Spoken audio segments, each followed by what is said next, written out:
After an 8-long month of shutdown of public universities by Nigerian lecturers, the doors have flung open again for work to start. At the University of Lagos, life is gradually returning to the campus, but it is still a far cry from how busy it would have been on a Monday morning. Students are happy to be back. Although ready to pick up their tools again, the lecturers say the resumption is in respect of the rule of law.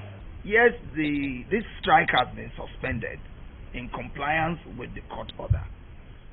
We are hoping to hear what the court will eventually say, whether it is appropriate for a government to enter into an agreement with the people and flagrantly violate those agreements and then take side with one of the parties. We are waiting to see that.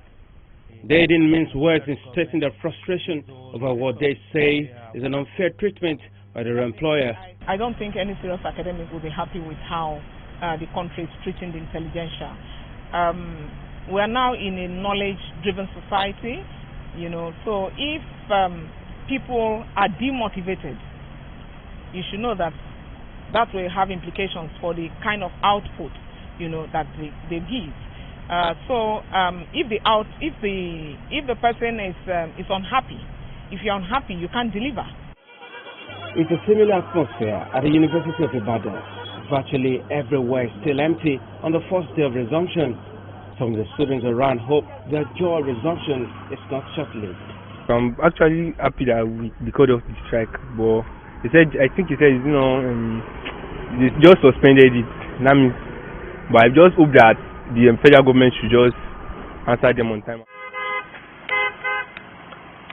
However, the campus at the University of Port Harcourt in Rivers State seems a little busier.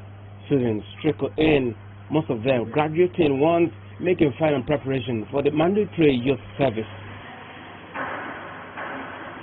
While some non-academic staff are making the empty lecture halls ready for use, lecturers say they are in high spirits to resume work in compliance with the order of the National Executive Committee of the Union.